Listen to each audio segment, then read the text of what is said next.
Bonjour, dans le cadre des retraitements d'homogénéisation en consolidation, je vais vous présenter le cas du retraitement des amortissements dérogatoires. Tout d'abord, replaçons les retraitements d'homogénéisation ou les retraitements de pré-consolidation dans le processus de consolidation. Alors je vous rappelle que le processus de consolidation, c'est un ensemble d'étapes avec un ordre qui est immuable. Alors première étape, périmètre du groupe. Deuxième étape, les retraitements d'homogénéisation, c'est ce qui va nous intéresser ici.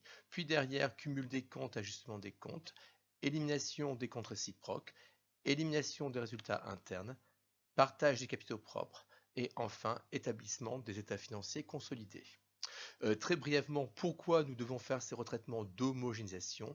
Tout simplement, à l'intérieur du groupe, vous avez des sociétés qui utilisent des règles comptables différentes. Nous ne pouvons pas additionner des stocks qui sont évalués en FIFO avec des stocks évalués en coût moyen pondéré, par exemple. Donc l'objectif du processus de ces retraitements d'homogénéisation, c'est finalement que tout le monde parle la même langue comptable à l'intérieur du groupe. Donc on homogénise les règles comptables et fiscales à l'intérieur du groupe. Pour illustrer notre propos, un petit exemple. Donc ici nous avons la société FB qui a acquis le 11N-1, une machine pour 300 000 euros. La société a choisi un amortissement sur 6 ans, dégressif en fiscalité et linéaire en comptabilité, alors que le plan de consolidation du groupe prévoit un amortissement linéaire sur 5 ans. Présenter au bilan et au compte de résultat les retraitements d'homogénéisation qui permettent de passer d'une situation à l'autre. Quelles sont les règles de comptabilisation des amortissements dérogatoires? Il est tout à fait possible en comptes sociaux de comptabiliser des amortissements dérogatoires afin de bénéficier plus rapidement d'une économie d'impôt. Par contre, en compte consolidé, que nous soyons en RMCC ou en IFRS, il est strictement interdit de comptabiliser des amortissements dérogatoires. Car l'une des raisons, c'est que finalement les amortissements dérogatoires entraîne un décalage entre la comptabilisation et la fiscalisation. Alors qu'en consolidation, l'objectif est de pouvoir comparer les entreprises, quels que soient les pays, quels que soient les avantages fiscaux qu'ils peuvent avoir. Et donc ici, si vous avez un décalage entre compta et fiscalité, dans certains pays et pas dans d'autres pays, vous comprenez très bien que les comparaisons entre sociétés deviennent difficiles. Donc, que font les normes de conciliation? Et ici, RMCC, IFRS sont d'accord, mais en fait, elles alignent la comptabilité et la fiscalité. Je passe une charge en comptabilité, je bénéficie d'une économie d'impôt. Je passe un produit en comptabilité, je paye un impôt dessus. Donc voilà pourquoi les amortissements dérogatoires ne sont pas autorisés en compte consolidé. Quelques rappels pour établir des amortissements dérogatoires. On part du taux linéaire, ici on le divise par 6, on obtient donc un taux linéaire. Le coefficient dégressif pour des actifs qui ont une durée de vie de 6 ans est de 1,75 et en multipliant le taux linéaire par 1,75, nous obtenons le taux dégressif que nous allons appliquer plus loin.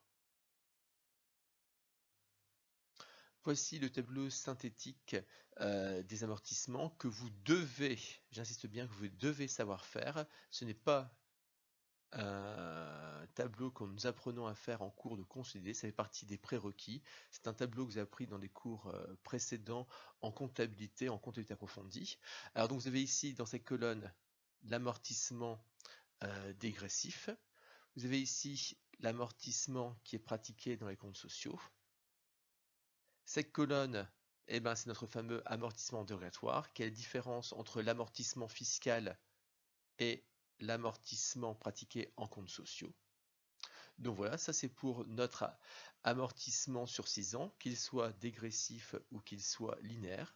Et puis, vous avez ici la colonne, c'est ce que le groupe veut faire. Alors, comment faisons-nous pour passer de la vision des comptes sociaux à la vision des comptes consolidés? Tout simplement, nous allons faire ça en 2 étapes. Première étape, nous allons éliminer les amortissements dérogatoires. Et dans une deuxième étape, nous allons procéder à l'alignement de la durée d'amortissement 5 versus 6 ans. Vous avez compris que nous allons devoir éliminer l'amortissement dérogatoire et ensuite nous allons devoir retraiter la durée d'amortissement. Alors pour vous aider, voici 3 tableaux. Je précise, ces tableaux ne sont pas du tout obligatoires, ils sont là uniquement pour vous aider au début dans un objectif pédagogique. Alors quelle est la différence entre le premier tableau et le deuxième tableau? La différence entre le premier tableau et le deuxième tableau, c'est la présence et ici l'absence de l'amortissement dérogatoire et nous sommes toujours sur 6 ans. Donc, deuxième tableau, on va éliminer l'amortissement dérogatoire. Quelle est la différence entre le deuxième tableau et le troisième tableau?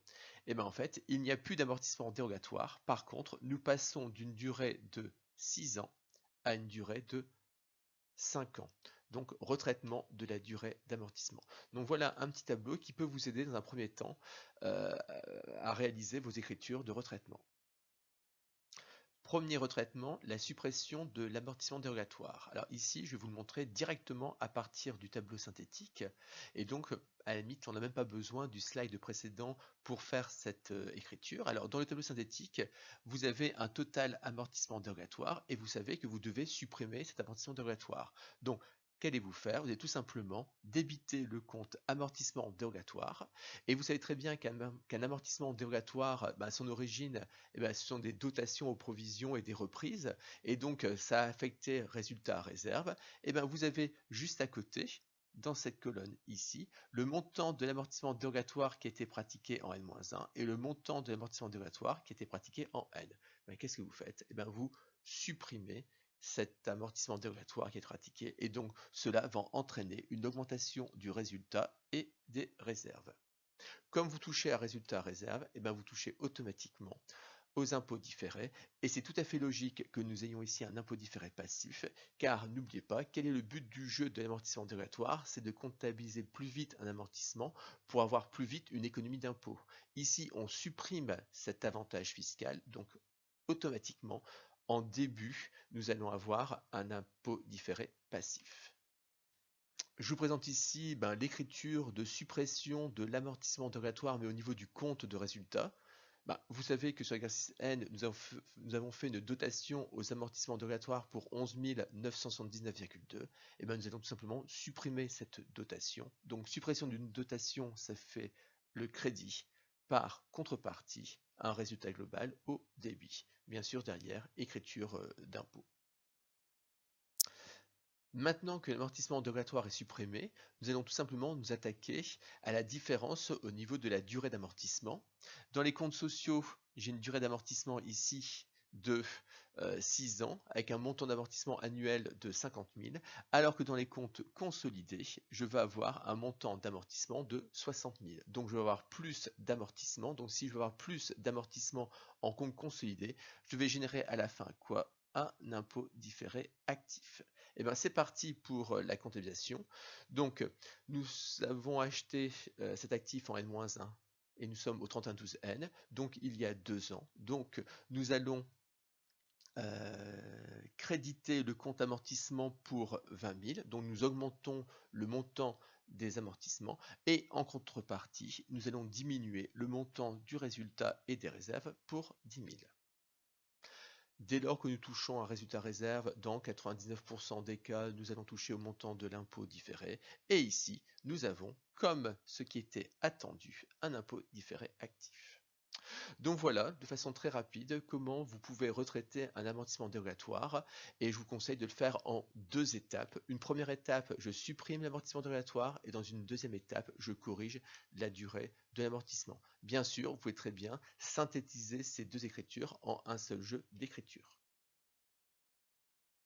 Dernier slide, le retraitement de la durée d'amortissement au niveau du compte de résultat. Donc dans les comptes sociaux, nous avons 50 000 d'amortissement. Le groupe veut passer pour 60 000. Donc qu'allons-nous faire? Nous allons tout simplement augmenter la dotation aux amortissements de 10 000. Donc pour cela, nous allons débiter le compte dotation aux amortissements avec comme contrepartie le résultat global. Comme nous touchons au résultat, nous touchons bien sûr au niveau de l'impôt. Donc nous allons avoir ici une économie d'impôt de 3 333,3.